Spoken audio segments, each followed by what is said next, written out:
আপনি যদি ভ্রমণ করতে ভালোবাসেন এবং সম্প্রতি কোথাও বেড়াতে যাওয়ার কথা ভেবে থাকেন, তাহলে রাজস্থান আপনার জন্য উপযুক্ত হতে পারে। ঘুরতে কে না ভালোবাসে, আর সেটা যদি রাজার দেশ অর্থাৎ রাজস্থান হয় তাহলে তো কথাই নেই। তবে ভ্রমণের প্রতি আপনাকে শৌখিন হতে হবে, তাহলেই রাজস্থান আপনার জন্য উপযুক্ত হতে পারে। রাজস্থান এমন জায়গা যা আপনার জীবনে একবার হলেও যাওয়া ভালো। এর মনোরম দৃশ্য, প্রাকৃতিক প্রেক্ষাপট আপনাকে মুগ্ধ করতে বাধ্য। আমরা খুব কম সময়ে মাত্র 8 রাত 9 দিনে রাজস্থান রাজ্যের কিছু ঐতিহাসিক জায়গা আপনাদেরকে ঘুরে দেখাবো। যেহেতু রাজস্থান ভারতের বৃহত্তম রাজ্য, তাই একটি ভিডিওতে সমস্ত রাজস্থান আপনাদেরকে দেখানো সম্ভব নয়। সেই কারণে আমরা এই রাজস্থান ভ্রমণকে 4টি পর্বে ভাগ করে আপনাদেরকে দেখাবো। প্রথম পর্বে থাকছে যোধপুর। ভিডিও শুরু করার আগে বলে রাখি, আমি মৌ, আপনারা দেখছেন মৌ নবাব ট্যুরিজম। আমাদের চ্যানেলে আপনাদের সবাইকে স্বাগত। এই রকম ট্যুর রিলেটেড ভিডিও পেতে চ্যানেলটিকে সাবস্ক্রাইব করে পাশে থাকবেন। চলুন এবারে ভিডিওটি শুরু করা যাক। রাজস্থানে ট্যুরে আসার জন্য আপনারা মনে করলে যোধপুর, জয়পুর ও বিকানের স্টেশনে নেমে সেখান থেকে শুরু করতে পারেন। আর আমরা কিভাবে রাজস্থান ট্যুরে প্রথমে কোথায় এসেছিলাম সেটা বলি। আমরা হাওড়া থেকে রাত 11:35 নাগাদ হাওড়া যোধপুর এক্সপ্রেস ধরে প্রায় 30 ঘন্টা জার্নি করে সকাল সকাল প্রায় 5টা নাগাদ নেমে পড়েছিলাম যোধপুর স্টেশনে। আর আপনারা শুনেছেন হয়তো রাজস্থান মানেই অনেক দিন আর ব্যয় সাপেক্ষ ট্যুর, কিন্তু সেটা সহজভাবে করিয়ে দিয়েছিল আমাদের ট্যুর গাইডের দাদারা। আর এটাও বলে দিই, এবার আমরা নিজেরা ট্যুর ঠিক করেছিলাম ঠিকই, কিন্তু এসেছিলাম ট্যুর প্যাকেজের মধ্যে। আমাদের যে ট্যুর এজেন্সি ছিল সেটা ছিল ট্রাভেল সলিউশন, আর আমাদের ট্যুরের সঙ্গে একজন গাইড ছিলেন। গাইডের নাম ছিল দেবাদা। ফোন নম্বর স্ক্রিনে দিয়ে দিলাম। আর আপনারা আগে থেকে কথা বলে নেবেন যদি যেতে চান। আর আমাদের প্যাকেজ পড়েছিল পার পারসন 17,000 টাকা।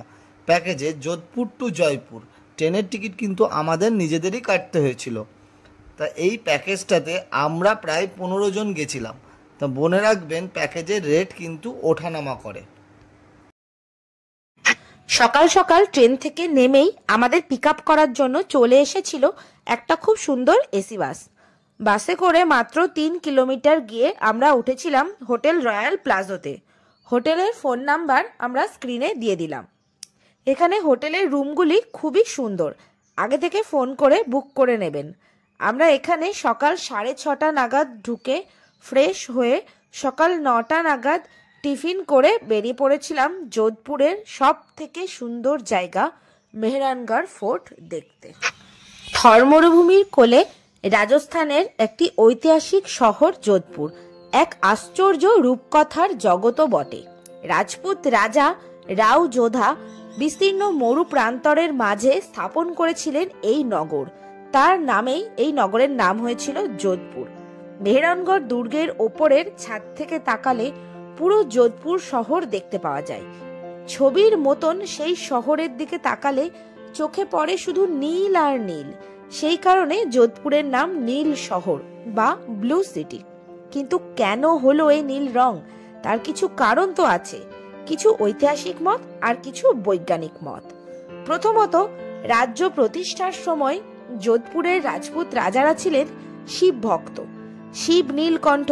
সেই কারণে রাজার নির্দেশে বাসিন্দারা তাদের বাড়িগুলিতে নীল রং করিয়েছিলেন। আর দ্বিতীয়ত, রাজপুত রাজাদের কেউ কেউ ছিলেন কৃষ্ণ ভক্ত। শ্রীকৃষ্ণের গায়ের রং নীল, তাই রাজার নির্দেশে এবং শহরের সেই সময়ের বাড়িগুলি রং হয়েছিল নীল। আর তৃতীয়ত, এককালে বর্ণভেদ প্রথার কারণে ব্রাহ্মণরা নিজেদের বাড়িকে আলাদা করে চেনাতে নীল রং ব্যবহার করতেন। পরে এই প্রথা উঠে গেলে সবাই বাড়িকে নীল রং করতে শুরু করে। এই 3টি ঐতিহাসিক কারণ ছাড়াও 2টি সায়েন্টিফিক কারণও রয়েছে, যেগুলি হলো এই এলাকায় প্রচুর উই পোকার উৎপাত ছিল। যোধপুরবাসী উই পোকা প্রতিরোধক হিসাবে কপার সালফেট ও চুনা পাথরের একটি মিশ্রণ ব্যবহার করতেন, যার রং ছিল নীল। তাই উইপোকার হাত থেকে বাড়িকে বাঁচাতে তারা নীল রঙের মিশ্রণকেই বাড়ির দেওয়ালগুলিকে ঢেকে দিতেন।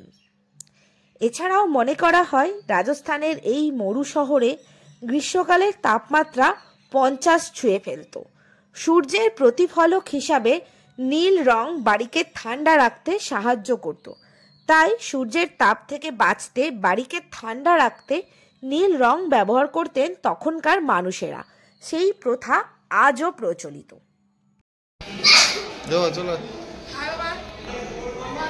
এন্ট্রি ফিস 200 টাকা করে, 200 রুপিস। চেক আপ হলো, চেক আপ হয়ে ঢুকে গেলাম ভেতরে। বিড়ি সিগারেট মদ নিয়ে কিছু নিয়ে ঢুকতে দেবে না। Number counter number 1।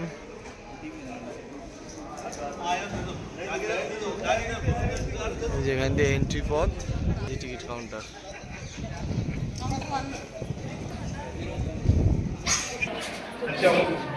লিফটে করে যেতে গেলে 50 টাকা করে একজনের।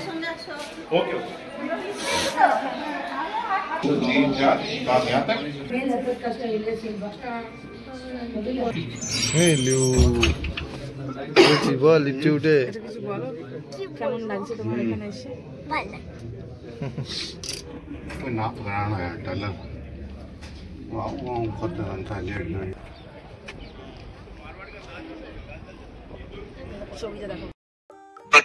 মেহরানগড় ফোর্ট ভারতের রাজস্থানের যোধপুরে অবস্থিত একটি বিশাল দুর্গ।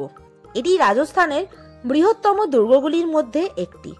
সারা বিশ্বের কাছে আকর্ষণীয় দুর্গটিকে একবার চাক্ষুষ করতে সারা বছরই বহু পর্যটকের ভিড় হয়। 410 ফিট উঁচু পাহাড়ের চূড়ায় অবস্থিত এবং বিশাল প্রাচীর দ্বারা সুরক্ষিত মনোমুগ্ধকর এই দুর্গে যাওয়ার আগে এর সম্পর্কে কিছু তথ্য জেনে রাখা ভালো। যোধপুরের ঠিক মাঝখানে অবস্থিত এই প্রাচীন দুর্গটি রাঠোর রাজপুত রাজা রাও জোদার আমলে নির্মিত হয়েছিল। যোধপুরকে তার নতুন রাজধানী করার পর তিনি 1459 সালে নির্মাণ কাজ শুরু করেন। দেশের অন্যতম বৃহত্তম দুর্গ এটি। প্রতিদিন সকাল 9টা থেকে বিকেল 5টা পর্যন্ত দুর্গের দরজা খোলা থাকে। একটি উঁচু পাহাড়ের ওপর নির্মিত মেহরানগড় নির্মাণের একটি বিস্ময়কর কৃতিত্ব। জানা যায় নীল শহরের মানুষদের রক্ষা করার জন্য এই দুর্গ নির্মাণ করানো হয়েছিল। দুর্গের আকর্ষণীয় নিদর্শন হলো বিস্তৃত উঠোন ও প্রাসাদের চমৎকার যোগাযোগ মাধ্যম। সেই সঙ্গে রয়েছে মহারাজাদের শিল্পকর্মের একটি চমৎকার সংগ্রহ। দুর্গের প্রবেশদ্বারে 7টি দরজা আছে। এগুলোকে বলা হয় Vijay gate, Fateh gate, Gopal gate, Bhairav gate, Ved Kamra gate ও মার্টি গেট এবং সবশেষে লোহা গেট। এগুলির প্রত্যেকটি বিভিন্ন সময়ে নির্মিত হয়েছিল। একটিতে এখনো কামানের আঘাতের চিহ্ন রয়েছে। এগুলির মধ্যে একটি স্পাইক আছে যা হাতি ও পশুর আক্রমণ থেকে রক্ষা করতে পারে। বিজয় গেট জয়পুর এবং বিকানের সৈন্যের উপর মহারাজা মান সিং বিজয় স্মরণে নির্মিত হয়েছিল। এছাড়াও আছে শীষ মহল অর্থাৎ কাঁচ প্রাসাদ এবং ফুল মহল অর্থাৎ গোলাপ প্রাসাদ। গোটা দুর্গের দেওয়ালে প্রাচীন ভারতীয় শিল্প ভাস্কর্য খোদাই করা আছে। মেহরানগড় জাদুঘরে 6টি গ্যালারি আছে। হাতির হাদাহ, পালানকুইন, দৌলতখানা, অস্ত্রাগার, পাগড়ি গ্যালারি এবং পেন্টিং গ্যালারি।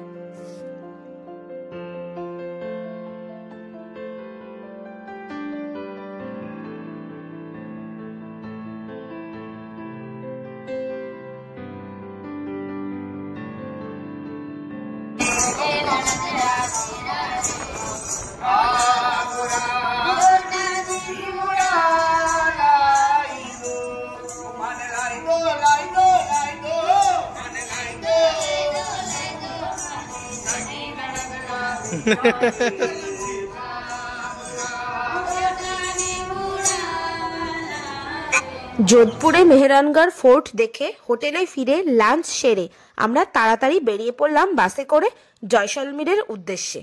যেহেতু অনেকটা পথ, প্রায় 7 ঘন্টার জার্নি, তাই দুপুর 2:30-এর মধ্যেই বেরিয়ে পড়েছিলাম এবং রাত প্রায় 9টার দিকে পৌঁছালাম জয়সলমীর শহরে। এখানে 2 রাত স্টে করব।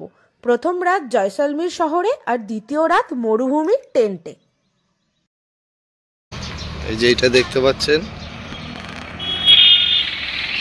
এটা হলো জয়সলমীরের বাস স্টপেজ। এখানে যত বেড়াতে যাওয়ার মানুষরা আসে সব বাসগুলো এখানেই দাঁড়ায়। এখান থেকে দাঁড়িয়ে হোটেলে যেতে হয়। দেখে নেন এই জায়গাটা, যে মেইন টাওয়ার, আর ঠিক মাঝখানে একটা ছোট্ট করে মন্দির। এই যে এর চারিপাশে চৌরাস্তা, এই যে চৌরাস্তা, আর ওইখানে একটা স্ট্যাচু দেখতে পাবেন এই রাস্তার সামনে। আগে আমাদের বাস, এই যে আমাদের এই রাজস্থানের সঙ্গী হচ্ছে এই বাসটি। এই বাসে করে আমরা রাজস্থানে 7-8 দিন ঘুরবো। আমাদের বাস এখানে দাঁড়িয়েছে। আমাদের হোটেল হচ্ছে এই যে এই রাস্তা দেখলেন, এই বাস দাঁড় করিয়েছে, আর এই সামনে দিয়ে পড়ে গিয়ে। চলুন হোটেলটা আপনাদেরকে দেখিয়ে দিই। হোটেল কোতোয়াল হাভেলি। এই ছাদের উপর থেকে সোনার কেল্লা দেখা যায়। খুবই সুন্দর হোটেলটি। রাত্রিবেলার ভিউটাও ভালো ছিল। দেখা ভেতরটা, ভেতরে যাচ্ছি। ভেতরে ঢুকে রিসেপশন।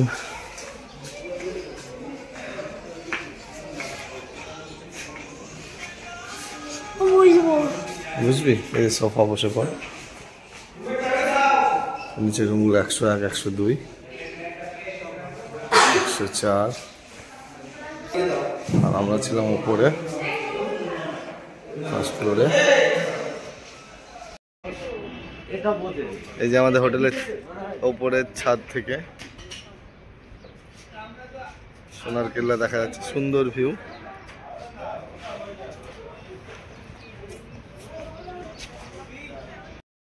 আমরা সকাল সকাল হোটেল থেকে 20 টাকা করে পার পার্সন ভাড়া দিয়ে অটো করে চলে গেছিলাম সোনার কেল্লা দেখতে। সোনার কেল্লা কথাটি আমরা বাঙালিরা সেই ছোট থেকেই শুনে আসছি, সত্যজিৎ রায়ের সেই বিখ্যাত সিনেমা থেকেই। এই সিনেমা দেখেননি এমন মানুষ খুব কমই আছেন। তো যাই হোক, জয়সলমীরে এসে সেই গল্পের সোনার কেল্লাকে সামনে থেকে দেখতে পাবো, এটা ভেবেই মনের মধ্যে শিহরণ জাগছে। আমরা এতক্ষণ অধীর আগ্রহে অপেক্ষা করছিলাম কখন সকাল হবে এবং এই সোনার কেল্লায় প্রবেশ করে সামনাসামনি দেখব, আর এই সুন্দর মুহূর্তটাকে ক্যামেরাবন্দি করে রাখব।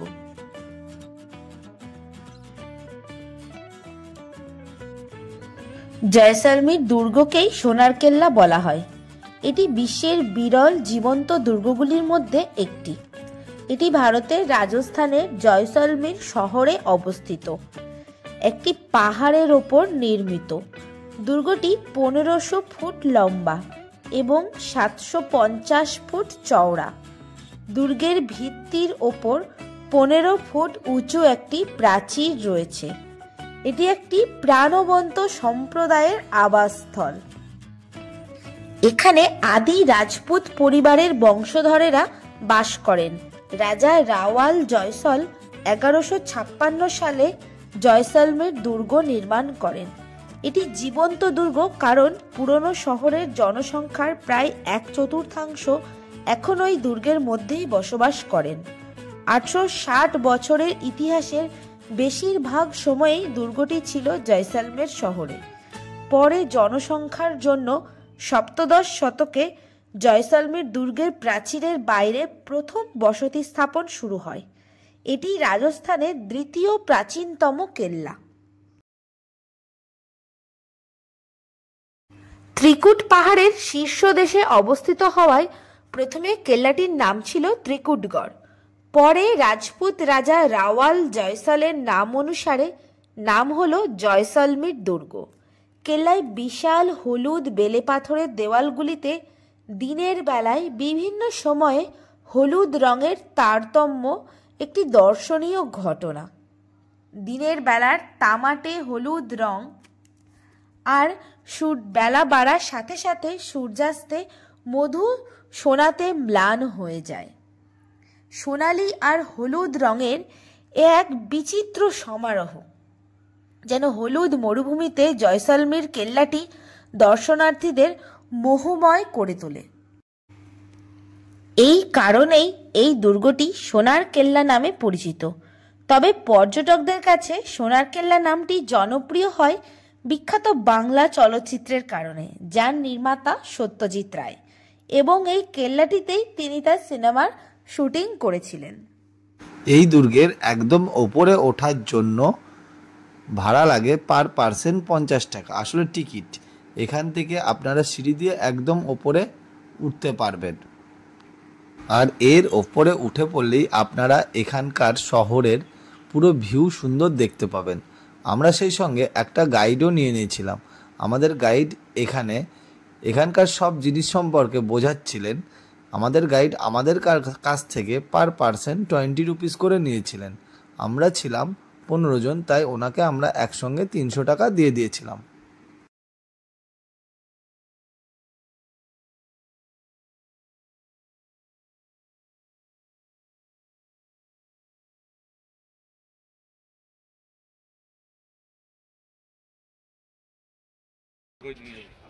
पीछे कोई नहीं है अपना ना, नीचे है, नीचे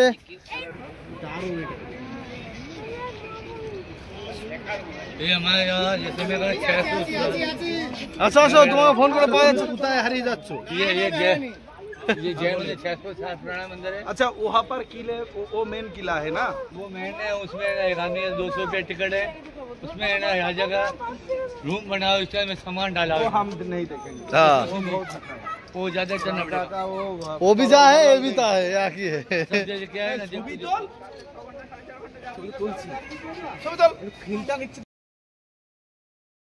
আমরা রাতে জয়সলমীর শহরে যে হোটেলে এসে উঠেছি, সেই হোটেলের ছাদ থেকে সোনার কেল্লার অসাধারণ ভিউ পাওয়া যাচ্ছে।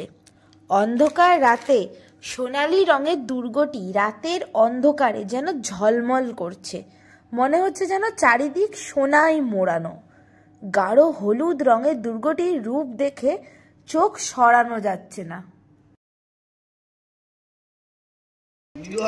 ব্লগার হয়ে গেছে। এই যে আমার বন্ধু বসে আছে, এই যে বলছে যে পুরো ব্লগার হয়ে গেছে। আমরা সোনার কেল্লার পাশে রয়েছি, কোতোয়াল হাভেলিতে।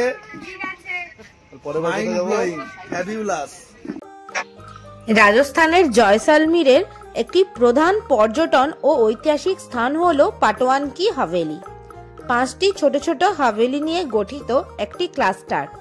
এই হাভেলির মধ্যে প্রথমটি 1805 সালে গুমান চাঁদ পাটোয়া তৈরি করিয়েছিলেন এবং এটি সবচেয়ে বড় ও সবচেয়ে বেশি সুন্দর। পাটোয়া একজন ধনী ব্যবসায়ী ছিলেন এবং সেই সময়ের প্রখ্যাত ব্যবসায়ী ছিলেন তিনি। এই 5টি ছোট ছোট হাভেলি তৈরি হতে সময় লেগেছিল প্রায় 50 বছর।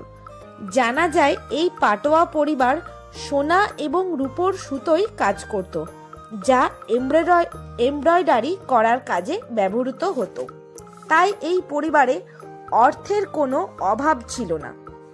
এই হাভেলির সুন্দর স্থাপত্য, সৃজনশীল আয়নার কাজ, খোদাই, সুন্দর চিত্রকলা এবং এর সমৃদ্ধ সোনালী হলুদ রং এই হাভেলির সৌন্দর্য বাড়িয়ে তুলেছে। এই হাভেলি এখন মিউজিয়ামে পরিণত হয়েছে। এর রক্ষণাবেক্ষণের দায়িত্ব এখন রাজস্থান সরকারের হাতে। এই হাভেলিতে রয়েছে একাধিক প্রবেশদ্বার এবং অসংখ্য বারান্দা। এখানে প্রবেশ করতে হলে 20 টাকা করে টিকিটের প্রয়োজন। এটি সকাল 9টা থেকে সন্ধে 6টা পর্যন্ত খোলা থাকে। প্রথম রাত জয়সলমীর শহরে কাটিয়ে পরদিন সকালে সোনার কেল্লা ও পাটোয়া কি হাভেলি দেখে নিয়ে দুপুরবেলা বাসে করে বেরিয়ে পড়লাম গন্তব্য থর মরুভূমি। আজকের রাতটা থর মরুভূমির টেন্টেই আমরা কাটাবো এবং বিকালে সূর্যাস্তটা মরুভূমিতেই দেখব। এই যে আজ রাত্রিবেলা এই হ্যাপি অ্যাডভেঞ্চার ক্যাম্প, এইখানেই থাকবো, সাফারিও করব। আমরা যে গ্রুপে এসছি এই ক্যাম্পটাকে বুক করা হয়েছে। চলুন ভেতরটা দেখায়। এই যে রিসেপশন রুম, কার্ড দেন।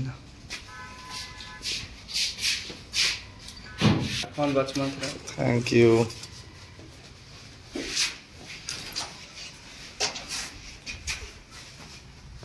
এই যে ক্যাম্পের মধ্যে এরকম ঘর করা আছে সব।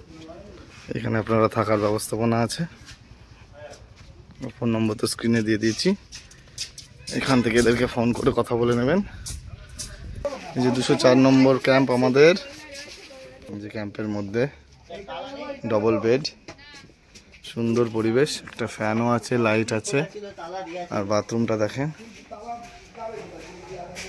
এই যে বাথরুম, জলের ব্যবস্থা রয়েছে, যে কমোড, সুন্দর। তা এক কথায় অসাধারণ। চলুন এবার আমরা ক্যাম্পে যাব। ক্যাম্পের ওদের সঙ্গে সাফারি করতে যাবে, জিপ সাফারি আর ক্যামেল সাফারি, সেটা আপনাদেরকে দেখাবো।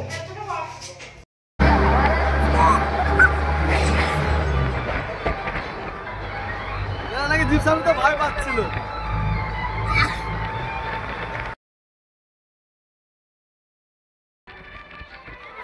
জিপ সাফারিতে আপনাদের ভাড়া পড়বে পার পার্সন 300 টাকা। এখানে আপনাদের জিপে করে নিয়ে যাবে ক্যামেলের কাছে, সেখানে আপনারা ক্যামেল রাইড করবেন এবং তারপরে ক্যামেল রাইড হয়ে গেলে আপনারা সূর্যাস্ত দেখে নিয়ে ওখান থেকে আবার আপনাদেরকে এনে হোটেলে ওরা ছেড়ে দিয়ে যাবে। সোনালী শহর জয়সলমীর শুধু রঙের প্রাচীরের ওপর কেবল সূর্যের আলোয় ঝলমলই করে না, বরং অ্যাডভেঞ্চারের প্রতিশ্রুতিতেও ঝলমল করে। কল্পনা করুন তো, আপনি বাতাসে ভাসমান টিলাগুলির ওপরে লাফিয়ে লাফিয়ে উঠছেন, জিপ ইঞ্জিনের গর্জন বাতাসে ফিসফিসিয়ে প্রতিবিম্বিত হচ্ছে। এটাই জয়সলমীরের জাদু, থর মরুভূমির অদম্য সৌন্দর্যের মধ্যে দিয়ে ভ্রমণ, যা সকল বয়সের রোমাঞ্চ সন্ধানী যাত্রীদের জন্যই তৈরি হয়। জয়সলমীরের জিপ সাফারি কেবল একটি জমজমাট আনন্দ যাত্রার চেয়েও বেশি কিছু। এটি থরের হৃদয়ের প্রবেশদ্বার। আমাদের ট্যুরের দাদারা জয়সলমীরের সোনার কেল্লা ও থর মরুভূমিতে টেন্টে নাইট স্টে করা ছাড়াও থর মরুভূমির জিপ সাফারি ও উট সাফারিটাও আমাদের প্যাকেজের মধ্যেই করিয়ে দিয়েছিলেন। এদিক তাকা, এই দেখো, এই দেখো নীল, এদিক তাকা। খুব মজা হচ্ছে। থর মরুভূমি, যা গ্রেট ইন্ডিয়ান মরুভূমি নামেও পরিচিত, ভারতীয় উপমহাদেশের উত্তর পশ্চিম অংশে অবস্থিত একটি শুষ্ক অঞ্চল, যা ভারত ও পাকিস্তানের প্রায় 2 লক্ষ বর্গ কিলোমিটার এলাকা জুড়ে অবস্থিত। এটি বিশ্বের 18তম বৃহত্তম মরুভূমি এবং বিশ্বের 9ম বৃহত্তম উষ্ণ উপক্রান্তীয় মরুভূমি। থর মরুভূমির 85% ভারতে এবং 15% পাকিস্তানে অবস্থিত। এই মরুভূমি ভারতের ভৌগোলিক আয়তনের প্রায় 4.56%। মরুভূমির 60%-এরও বেশি ভারতের রাজস্থান রাজ্যেই অবস্থিত। এবারে আসি উট সাফারির কথায়। থর মরুভূমির বিশাল সৌন্দর্য অন্বেষণের সবচেয়ে রোমাঞ্চকর উপায়গুলির মধ্যে একটি হলো জয়সলমীরের উট সাফারি। দিনের বেলায় রহস্যময় সোনালী বালিয়াড়ি আবিষ্কার করুন, অথবা রাতের বেলায় সুন্দর আকাশে তারাদের মায়াবী সৌন্দর্য উপভোগ করুন। উটের পিঠে চড়ার সময় শক্ত করে ধরে রাখুন। আমার একটু শুরুর দিকে ভয় লাগছিল ঠিকই, কিন্তু পরে বেশ মজা লেগেছে। ধুধু বালির প্রান্তর, যেদিকে তাকাই শুধুই বালি আর বাড়ি। পরন্ত বিকেলের সূর্যাস্ত, সব মিলিয়ে উট সাফারি বেশ রোমাঞ্চকর লেগেছিল। রাজস্থানে মজাই বাকি থেকে যেত যদি উট সাফারির আনন্দ না নেওয়া হতো। উটের পিঠে চড়ে আমরা 3 জন বেশ খানিকক্ষণ ঘোরার পরে এবার নামার পালা। নামার সময়ও খুব শক্তভাবে ধরে বসে থাকতে হবে, না হলে পড়ে যাওয়ার ভয় থাকে। কিন্তু যাই বলুন, এই উটের পিঠে চড়ে মরুভূমি ঘোরা এই যেন সেই রূপকথার গল্পের মতনই মনে হচ্ছিল আমার কাছে। আপনারা জয়সলমীর আসলে অবশ্যই উট সাফারি এবং জিপ সাফারি করতে ভুলবেন না যেন। এর আগে পাহাড় সমুদ্র অনেক ঘুরেছি, মরুভূমি আমাদের কাছে এই প্রথম নিজেদের চোখে দেখা। আমি যেন নিজের চোখকেও বিশ্বাস করতে পারছি না। এ যেন জেগে জেগে স্বপ্ন দেখার মতনই সুন্দর। এত এত সুন্দর যে মরুভূমি হতে পারে এবং এর সূর্যাস্ত যে কি পরিমাণ অপরূপ সুন্দর তা ভাষায় অবর্ণনীয়। আমি নিজের জীবন সার্থক বলে মনে করছি যে সত্যি মরুভূমির সৌন্দর্য প্রতিটা ভ্রমণপ্রিয় মানুষের কাছে যে স্বপ্ন সেটা আমার সত্যি হলো আজকে। আর এখানে নিয়ে আসার জন্য আমি নবাবকে মনে মনে অনেক ধন্যবাদ জানিয়েছি, আর তার সাথে আমাদের ট্রাভেল গাইড দাদাদেরকেও। ওনারা না থাকলে এত সুন্দর করে রাজস্থান আমাদের ঘোরা হতো না।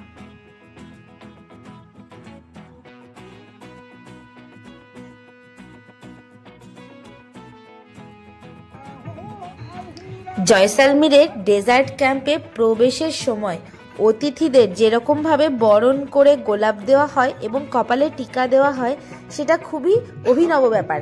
এই ব্যাপারটা আমাদের কাছে ভিডিও করা নেই, সেই জন্য আপনাদেরকে দেখাতে পারলাম না। এটা ছাড়াও এখানে ক্যাম্পের সামনে ফাঁকা ময়দানে সুন্দর করে সিমেন্টের স্ল্যাব করে দেওয়া আছে, বড় করে গোল করে অতিথিদের বসবার জন্য এবং মাঝখানে লোকনৃত্য পরিবেশন করার জন্য সুন্দরভাবে জায়গা করে দেওয়া আছে। সন্ধ্যা হতেই আমরা উট সাফারি এবং জিপ সাফারি সেরে রেস্ট করে রিফ্রেশ হয়ে এখানে এসে বসতে ক্যাম্পের তরফ থেকে গরম গরম চা পকোড়া পাঁপড় ভাজা খেলাম। সাথে সাথে রাজস্থানী ঘুমর নাচের অনুষ্ঠানও শুরু হলো। বিভিন্ন খেলাও দেখানো হচ্ছিল মনোরঞ্জনের জন্য এবং অনুষ্ঠানে যিনি নৃত্য পরিবেশন করছিলেন তিনি খুব সুন্দরভাবে রাজস্থানী পোশাক ও গয়নাও পরেছিলেন, যা দেখতে খুবই সুন্দর লাগছিল। এবং অনুষ্ঠান শেষে আমরা সবাই মিলে নাচে যোগদান করলাম ও খুব মজা করলাম। মজা করে সেই রাতটা কাটালাম, যেটা সারা জীবন মনে রাখার মতন।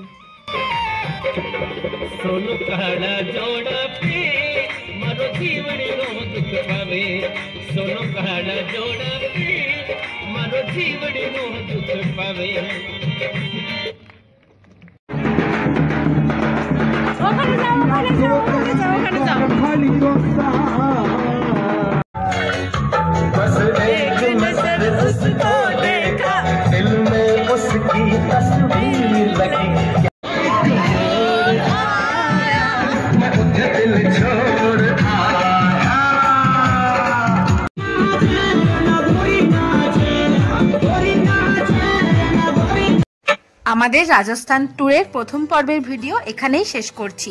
যোধপুর ও জয়সালমীরের এই পর্ব আপনাদের কেমন লাগলো কমেন্টে অবশ্যই জানাবেন। আর আপনাদের ভিডিওটা যদি হেল্পফুল বলে মনে হয় তাহলে প্লিজ লাইক ও শেয়ার করে দেবেন এবং আমাদের পরিবারে নতুন হয়ে থাকলে সাবস্ক্রাইব করে আমাদের সাথে থাকবেন। খুব শিগগিরই রাজস্থানের দ্বিতীয় পর্ব আসতে চলেছে। যদি আপনারা নেক্সট ট্যুরে রাজস্থান যাবেন বলে মনে করে থাকেন তাহলে অবশ্যই ভিডিওটির সবকটি পর্ব দেখবেন। আশা করি আপনাদের উপকারী হবে। আজ আর কথা বাড়াবো না, সবাই ভালো থাকবেন, সুস্থ থাকবেন। আজকের মতন টাটা।